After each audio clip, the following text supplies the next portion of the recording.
In the age before calendars were carved from stone, there existed a kingdom that vanished every morning.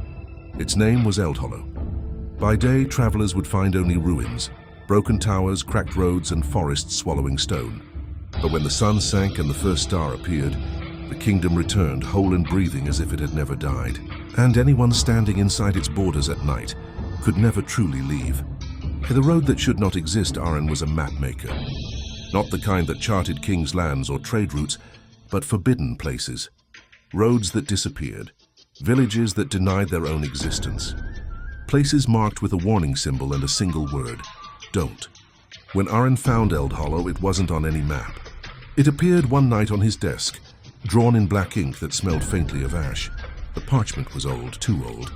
At its center was a kingdom circled in red, and written beneath it, "This land wakes when the world sleeps."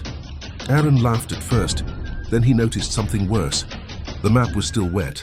That same night, his dreams filled with bells tolling underground and voices whispering his name in languages he did not know. When he woke, dirt was under his fingernails, as if he had been digging in his sleep. 3 nights later, he packed his tools and followed the road that should not exist the second. When the kingdom woke at sunset, Aran crossed the border. The air changed instantly. The silence became aware. Ruins stitched themselves together before his eyes. Cracked walls healed. Towers rose with the sound of grinding bone. Fires lit in windows that had been empty moments before. Eldhollow inhaled. People filled the streets, too pale, too still. They moved like puppets, remembering old performances. When Aran passed them, they smiled, but their eyes did not track him. A bell rang. Every head turned toward him at once. "Outsider," they whispered, not with mouths, but with the air itself. Aran ran 3. The king without a shadow. He found shelter in the cathedral at the city's heart. Inside, a throne sat beneath a cracked dome open to the stars. Upon it sat the king. He was tall, crowned, and wrapped in robes darker than night, but where his shadow should have been, there was nothing. "You are late," the king said calmly. Aran tried to speak. His tongue felt heavy.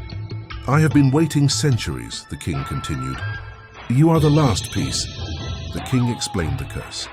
Eldhollow was bound between worlds. Long ago, its people tried to cheat death by binding their souls to the land itself. The spell worked, but twisted. Now the kingdom could only exist at night, feeding on memory, fear, and time stolen from outsiders. "And you," the king said, standing, "are a map maker." Aran felt cold. "You define what exists," the king whispered, "and what is forgotten."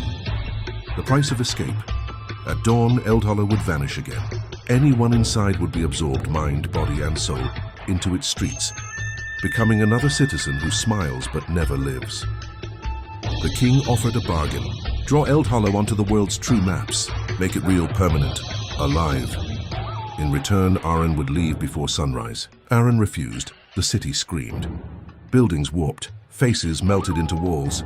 Bells rang from inside his skull as shadows, hundreds of them, peeled off the ground and dragged him into the streets.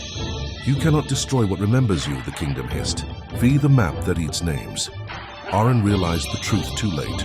Maps don't just record places, they trap them. With shaking hands, he drew one final map, using his own blood as ink. He erased Eldhollow, scratched it out entirely. Not hidden, not sealed, gone. The city convulsed. People screamed as their forms unraveled into dust and memory. The king reached for Aran but began to fade, his crown collapsing into ash. "You will be lonely," the king warned as he vanished. Forgotten places always are. The sun rose. Eldhollow did not. Sealed the last warning, Aran returned home alone. No one believed his story. Years passed, his hair turned grey. His hands trembled when he drew. But sometimes, late at night, he would hear bells beneath the floorboards. One evening, a child knocked on his door and handed him a map. Black ink smelling of ash. At its center was a circle.